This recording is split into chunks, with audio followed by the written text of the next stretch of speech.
Her true story. From Florida, my daughter-in-law laughed and said, "You don't belong here anymore," and moved her parents in, so I returned the next day. With the buyer, she redecorated my home. I erased her name from the deed. "You're nothing but dead weight and we've had enough. I'm moving my parents in, so pack your things and get out."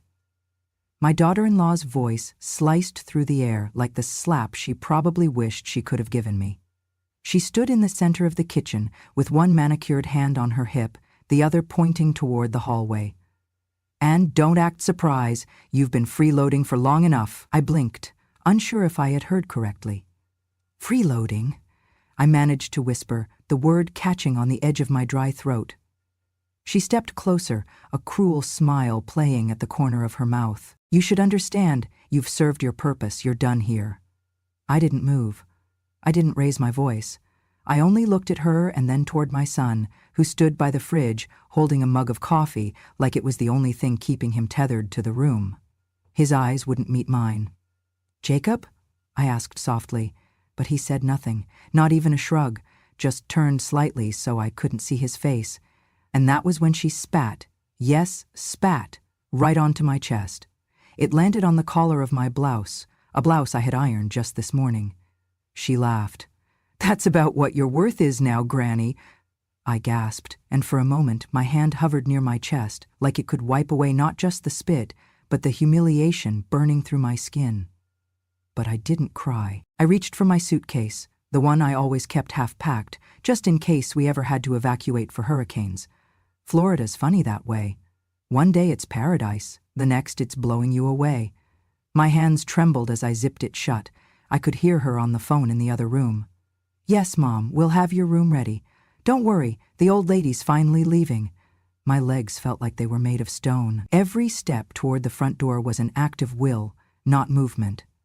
I felt like I was dragging the weight of my own grave behind me. I stood on the porch as the sun began to dip low, casting golden shadows on the boards I had helped paint last summer.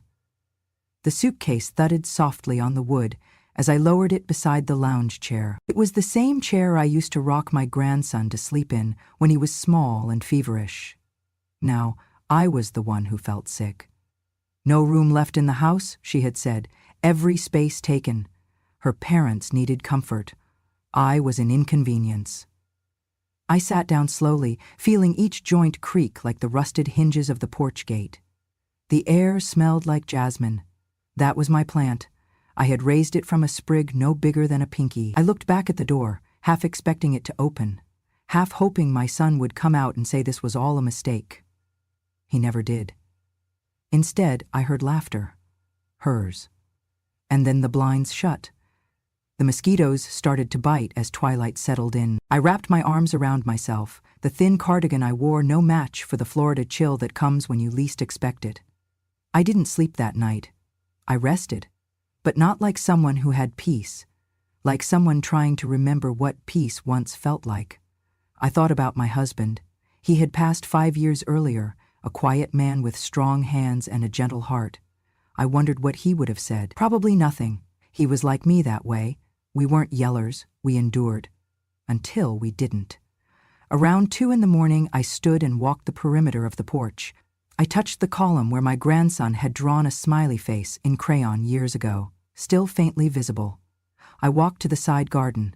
My roses were blooming again, though nobody had pruned them since me. I bent down and picked one, a single bloom, red, velvet.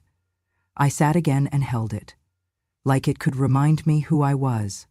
Not a burden, not a dead weight, not a placeholder for someone else's in-laws. I was the woman who paid the first down payment on this house. I was the one who suggested that wall be knocked down to open the kitchen. I was the one who stayed up with a crying baby while my daughter-in-law got her nails done or went to yoga. I was the one who remembered birthdays, who sent cards, who made sure no one ever came home to an empty table, and now I was sleeping on the porch. Because there was no room left.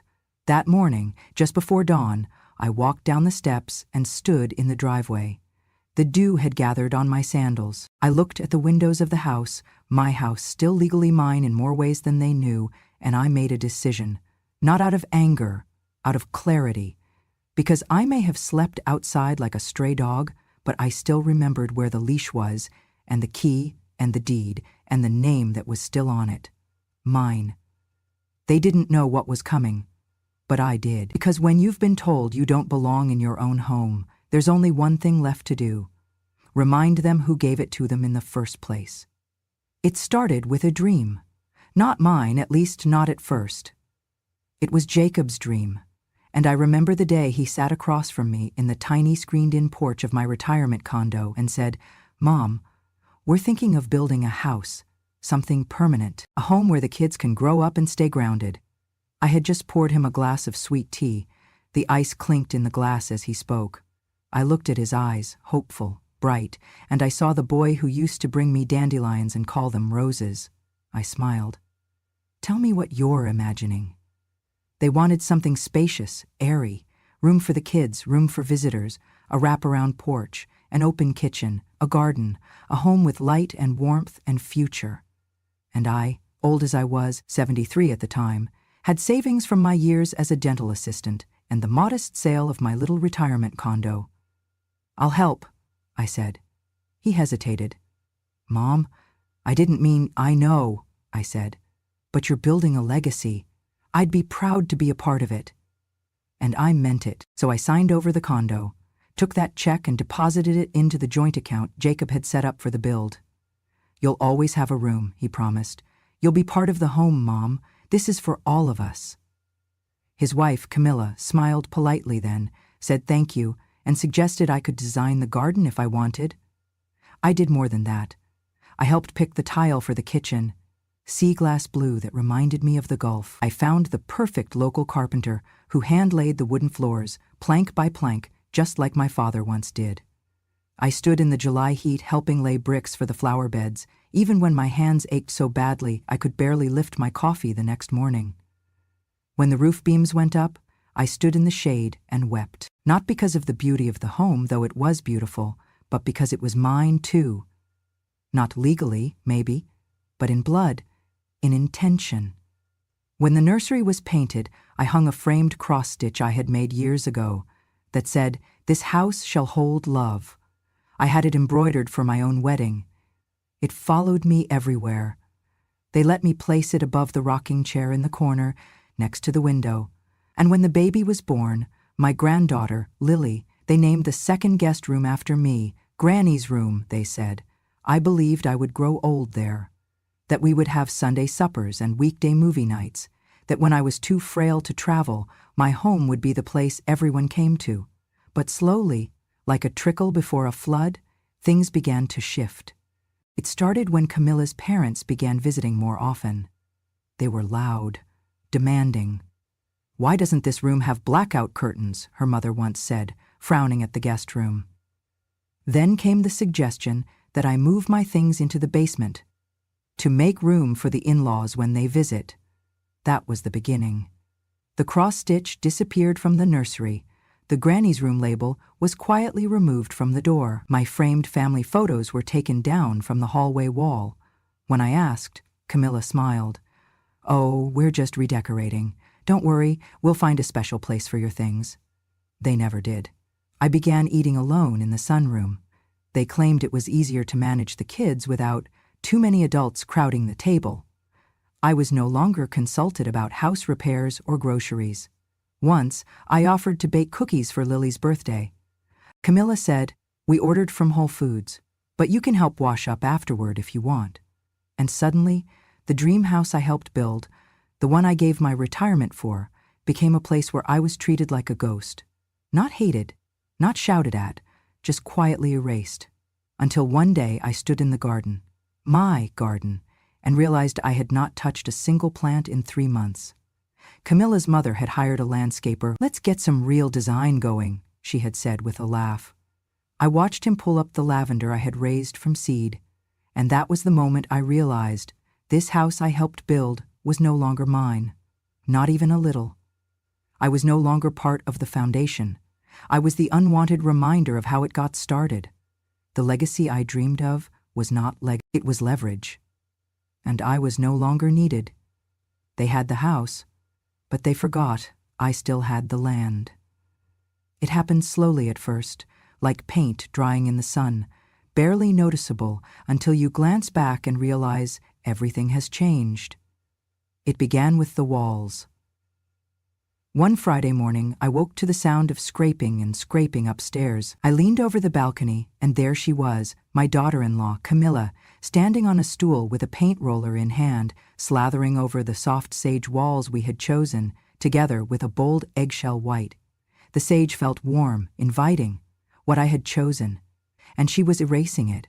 I wanted to stop her, say, that was my pick, but I paused. Instead, I whispered, it looks brighter. She flashed me a cool smile. I wanted something modern, brighter, future-looking, not old lady. Future-looking, not old lady. That was me, now. Next came the altar. My husband's photo, the small Buddha statue, the candles. We had placed them on a special shelf in the dining room, part prayer, part memory. But one morning they were gone. I asked Camilla about them while clearing the breakfast plates. Oh, we wanted a clean line in this room, she said. We donated that stuff. She said it as if I might donate my own house next. Inside, my heart tightened. I reached for her hand. It was important to me. She let go like I was on fire. It's not needed, she said. We're donating it. Later, I discovered the altarpieces at the thrift store. They had sold them. I recognized my Buddha statue in someone else's garden the next week. And then, that tea set, the one I'd inherited from my mother, painted pale blue with hand-painted daisies. I brought it out on my granddaughter's 12th birthday. Can I keep just one cup? I asked quietly. Camilla looked at it and scoffed. That tacky old set? You want to keep it? No, Mom. I'm getting a new Pottery Barn set today. That one's going. Her words landed like an axe. Tacky old set. I closed my mouth. Instead, I nodded, carefully lifted the cup, wrapped it in tissue, and slipped it into my purse for safekeeping. That night, I sat alone on the back porch, the old cup resting beside me. I traced its handle, thinking of my mother pouring morning coffee under this very porch roof when I was a child. The air smelled of honeysuckle. I pressed my palm to my chest. My breath trembled, quiet, deep, old woman tremors, pulled straight from the years I spent building this family. Soon, the garden became unused. Camilla had landscapers come. She picked out expensive designer plants that thrived in suburban, barren soil, not heirloom tomatoes I'd planted for fresh salsa. My rosemary, my lavender, my cherry tomato bushes, they were gone. I love that clean line, she said in passing, as if talking about furniture. She removed the planters I had painted. She covered the garden with stone. My vegetables replaced with monochrome turf, bright green, artificial perfection. Inside, they began selling off more things. A bookshelf filled with my old textbooks, Florida history, quilting patterns, birdwatching guides. Gone. She told me she'd upcycled them for Halloween decorations. I later found them shredded in a craft box. I tried to speak, but Camilla said, "You'll have to speak up. We have a vision. A vision without me." The final blow came one morning just 2 weeks later, when I walked into the living room and saw the framed wedding photo, my husband and me in youth, now missing. In its place was a blank wall, with a minimalist photo of Camilla's parents. When asked, she said, "Mom and Dad belong there now." I felt too tired for confrontation. Instead, I wandered upstairs, found my old jewelry box with decades of family photos, and slipped them into a drawer. I'd been trying not to cry in front of my grandchildren. I did not want to scare them or shame them, because they were sweet, impressionable. I wanted them to know truth without making them feel torn. The next day at breakfast, my granddaughter said, "Granny, can you tell me about this?" she asked, pointing to a worn photo of our old house where Lily was learning to ride her bike. "Of course," I smiled. Camilla overheard and said with sharp edge, "That's a conversation for our history lessons, not during waffles. Choose better moments." I held my tongue. Months passed, and the shifts grew more obvious. My requests for weekend visits to the hardware store were met with rolled eyes. One night, watching television, I reached over to adjust the throw blanket and found Camilla had removed the heart-patterned quilt I'd made her wedding gift. It was gone. I asked her about it the next morning. "Oh, I donated it to Habitat. I thought it would help someone more than it helps us." And that was that. Once, I thought I was building a home, a legacy, a place for my blood and my stories. Now I was a housekeeper in someone's dream. One bright July afternoon, I quietly packed a cardboard box. Inside I placed the last photograph of William and me, our wedding day smiles, my mother's heirloom teacup, the additional cup I'd brought downstairs with me, a small sprig of rosemary from the corner herb garden, a handwritten recipe for my daughter-in-law's favorite oatmeal cookies. I folded the box and taped it closed. I wrote on it, "For Lily." That evening, I gave it to my granddaughter after dinner, just handed it across the table. She looked puzzled. She opened it. Inside were the things. She looked up at me, eyes wide. "Granny, all these are yours." "They were," I nodded. "They were, and now they're yours." She hugged me around the waist. I hugged her back tight. Camilla cleared her throat. "We're going to start organizing donations," she said. "Granny's things just piled up." But Lily squeaked, "No, we found Granny's box. It's important." Camilla gave an exasperated sigh and walked away. That night, as I sat on my bed, I touched the empty walls, the bare memories. The house looked perfect, minimal, clean lines, Pottery Barn reality. But inside me, the weight clanged.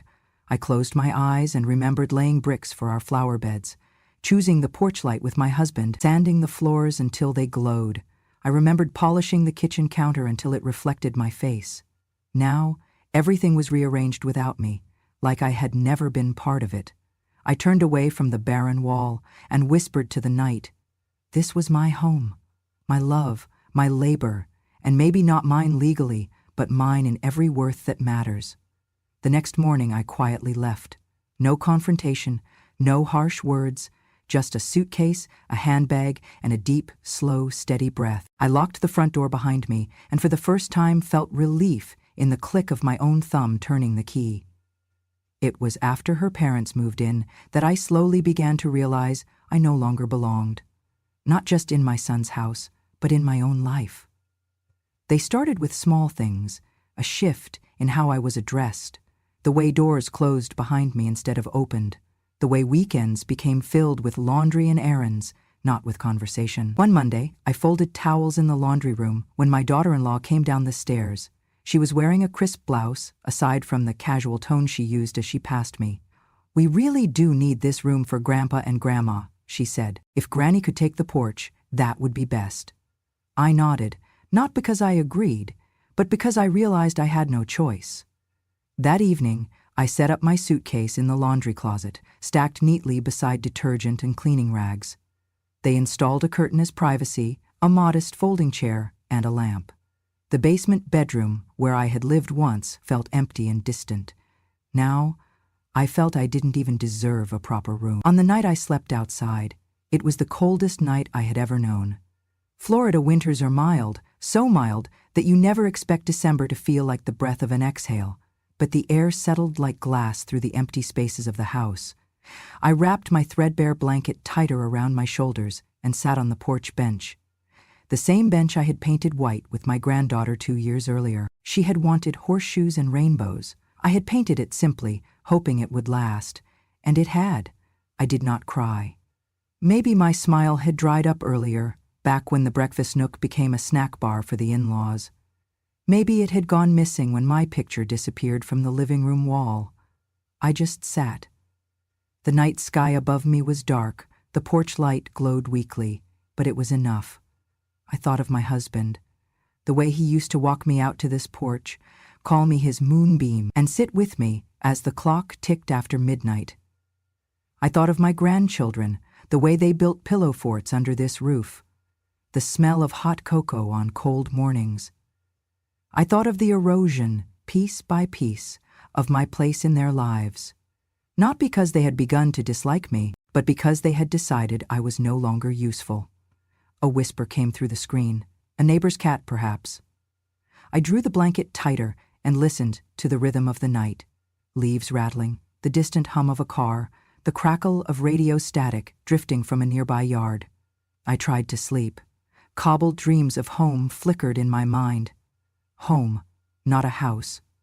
Home meant warmth, meant belonging, meant being more than an accessory. I drifted into a half-sleep around midnight. The cold seeped into my bones. My younger body would have laughed at weather like this, but this older body felt it unlisted in her description. I woke around 2, shivering. Everything ached, the bones in my shoulders, my spine, my knees. I hugged myself tightly, rocking slightly to emulate a hug, a failed attempt until I just stayed still. By 3, I felt the first moisture of tears on my cheek, but I didn't let them fall. I closed my eyes and whispered, "Mama, I did my best." The night wound on, long and slow, longer than any hurricane watch I had weathered. It was as though time had stretched itself deliberately just to watch me sit there and stay. Morning came, very low and hazy, mist wrapping the yard in wool. I opened my eyes to that soft light, gray as ash, filled with a quiet that no longer demanded my eyes stay open. I stood. My body trembled with chills, my suitcase still at my feet. I picked it up. No tears, just a shudder of bones. I walked across the porch and looked back one last time. The door I had locked the night before, the one I thought I had lost, felt like a ghost echo of a life that was once mine. I did not speak. I did not cry. I only walked. I stepped off the porch, the gravel crunching under my slippers. I did not look back again. The air smelled cold. It tasted clear. I carried with me the echoes of every Sunday dinner, every birthday wish, every whispered bedtime blessing, and I carried a certainty. My place was no longer in this house. But somewhere else, someone would need me, and I would find them. It was a quiet Tuesday morning when I decided to go through the old files I had stored in the bottom of my suitcase. I had kept them tucked away just in case. The zipper stuck a little, the metal catching on fabric, but I finally pulled it open. There, beneath folded sweaters and 2 photo albums, lay the folder, labeled in my late husband's handwriting, Property, Florida, 2006. My heart beat a little faster. I opened it gently. The pages were yellowing, but the ink still spoke clearly. The land deed, the purchase agreement, my name on every line. The land, where the house stood, was entirely, indisputably mine. I scanned every document twice. Nowhere had I relinquished my ownership. Nowhere had I signed it over. My name was listed as a sole proprietor. The house, Camilla's prized, redecorated, sterilized house, had been built atop land that never belonged to her. Not in name, not in law, not in right. They had never transferred the land title, never applied for a formal separation of lot and structure. They had assumed that because I was quiet, I was powerless. But that land had always been mine, and suddenly the silence I had carried with me took on a new tone. Not weakness, but strategy. I sat back in my chair, let the Florida sun warm my lap, and allowed myself, for the first time in weeks, to smile. Not a bitter smile, not even vengeful, a smile of recognition, a smile of return. I made one phone call to Harold Jennings, an old friend from high school. We had lost touch after graduation, but he had stayed in Florida, made a name for himself in real estate development. I still had his number, tucked in the back of an address book I used more out of habit than need. He answered on the second ring. "Ruth? Ruth Hamilton? From Roosevelt High?" "Yes," I said, laughing at how startled he sounded. "I still remember your handwriting on the yearbook." We talked for 10 minutes, not about the past, but about the present. I told him I needed someone I could trust. I told him what had happened. I told him the house wasn't on the market, but the land was. Harold asked for the address and parcel number. I had it ready. He promised to run a valuation and get back to me by Friday. I didn't mention a word to my son or Camilla. Not when I passed them in the hallway. Not when I overheard her on the phone telling a friend they were planning to build a gazebo for her parents' anniversary. Not when she moved the rose bushes I had planted, ripping them out like weeds. No. I waited. Quiet as breath. That week Harold came by. He wore a brown suit and carried a small leather folio. We sat at a diner not far from the property. He was careful, respectful, not wanting to draw attention. After coffee and pie, he opened the folder and showed me the appraisal. Well over market value, he said, because of the location. And because there's interest. I raised an eyebrow. Already? He smiled. I told 1 or 2 people. One made an offer. Cash. Immediate. I stared down at the number. I didn't gasp. I didn't shake. I simply nodded. Let's accept it, I said. Harold paused. And your family? They'll find out soon enough, I said.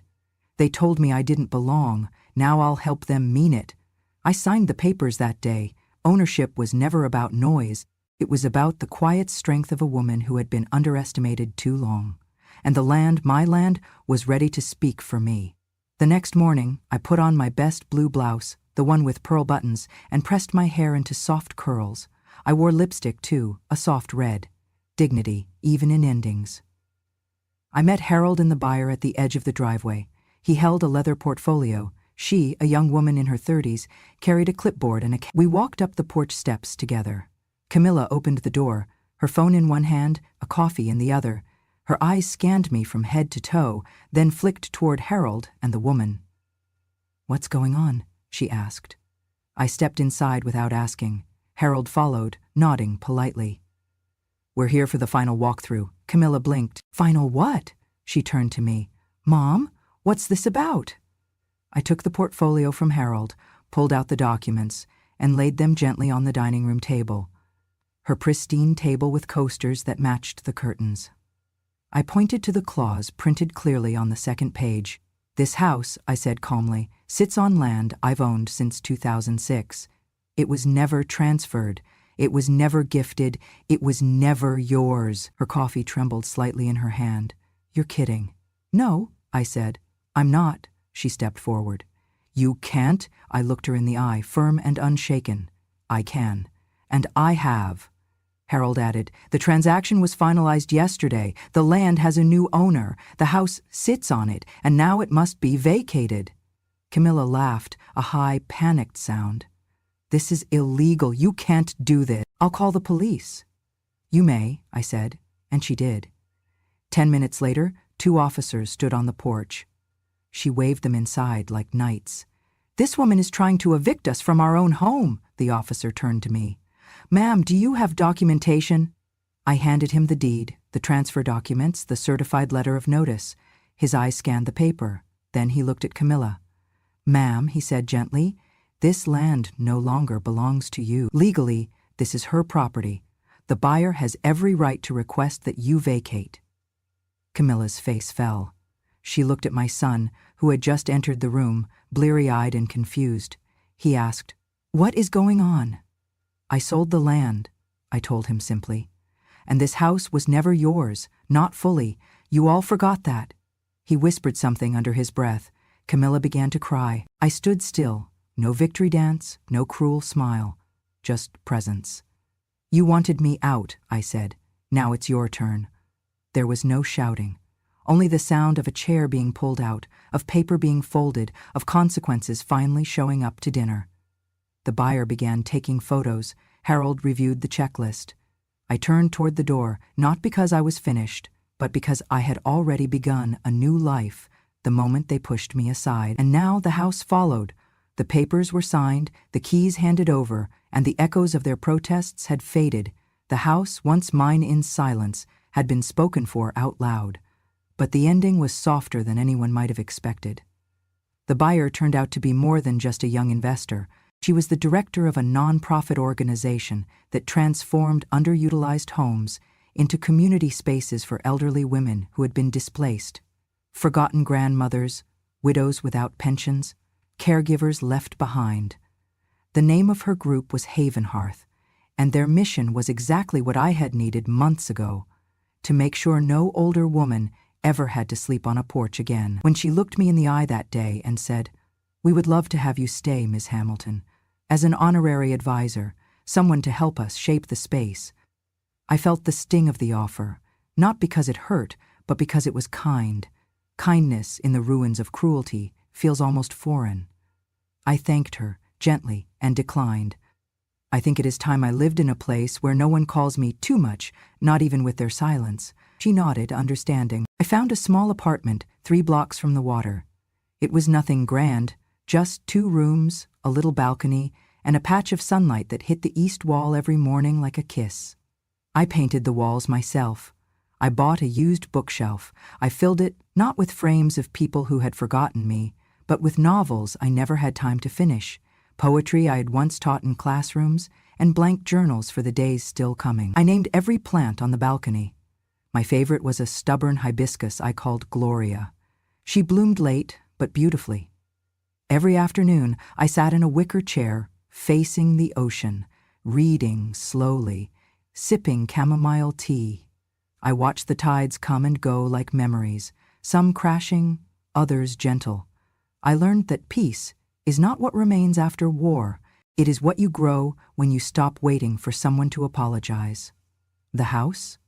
I drove past it once, about 3 months later. There was a garden now where the rose bushes used to be. The front door was painted a softer color. I saw older women coming out onto the porch with knitting bags, card decks, one holding a sketch pad. One waved at a little girl walking her dog. It did not sting. In fact, I felt proud. The house was finally being used for what it was meant to be, not a stage for power, but a space for care. They had removed my family's name from the mailbox. That was fine, because the house had once been my dream. Then it became my burden. And now it was a message that some legacies do not live in names, they live in decisions. I left behind no framed portraits, no embroidered pillows, no heirlooms nailed to the walls. I left behind a lesson, a quiet, firm one. If you choose to forget who built the foundation, do not be surprised when it disappears from under your feet. And me, I found that the air near the sea held something I had not breathed in years. Freedom. The message came at 6:42 in the morning. I was watering the succulents on my balcony, a ritual I had adopted like breathing. Soft light was rising off the ocean, the sky painting itself into clarity. My tea steeped in a chipped ceramic cup beside me, its steam curling up like memory. The phone buzzed once. Then again. I sat down, wiped my hands on my robe, and read the screen. Mom, please, forgive Camilla. She didn't mean what she said. None of us knew how much the house meant to you. It doesn't feel like a home without you. Come back?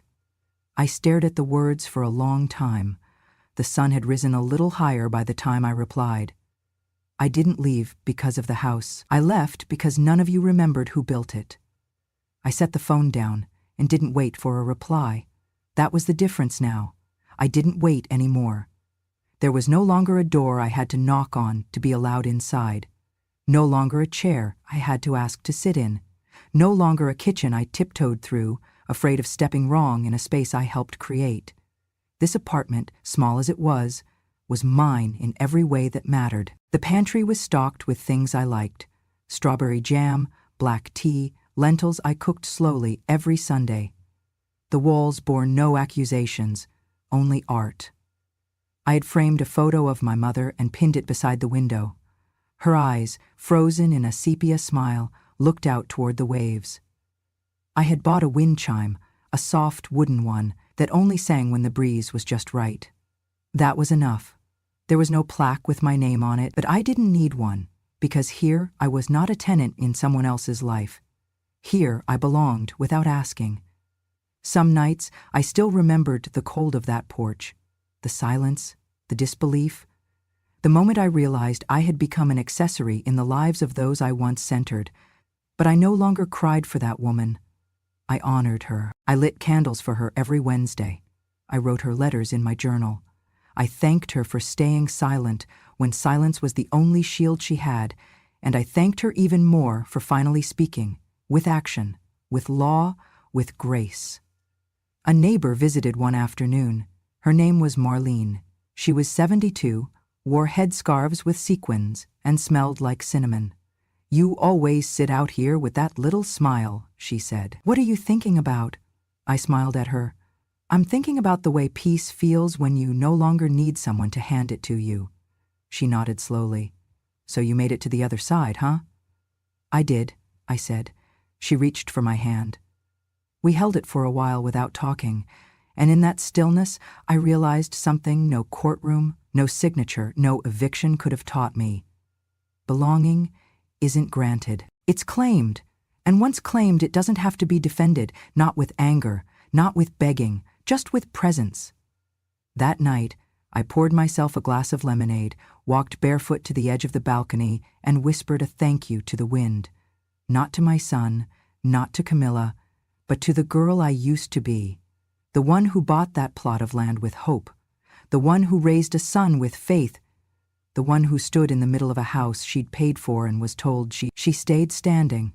And now, she sat watching the ocean, tea in hand, with no doors left to knock on, just the wide, open air. And her name, finally, spoken only by herself, without shame. If you've listened this far, I want to thank you. Not just for hearing my story, but for holding space for it. Too often, women like me, mothers, grandmothers, caregivers, are only remembered for what we gave, not for what we lost, not for what we learned, and certainly not for how we rose after the world decided we were no longer needed. But let me tell you something.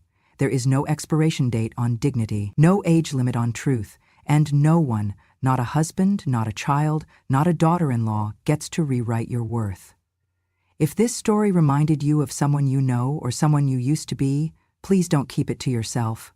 Share it. And if you want more real stories from women who've lived, lost, endured, and remembered, stories that don't shout, but stay, then I invite you to subscribe to this channel. This is Grandma True Stories, where silence becomes strength, memory becomes justice, and every story is told the way it was meant to be told, from the front porch of truth. So hit that subscribe button, turn on the notifications, and come sit with me again sometime. Until then, remember this. You don't have to knock to belong in your own life. And revenge? Well, sometimes it comes wrapped in peace, sealed with a deed, and delivered with a smile. I'll see you next time.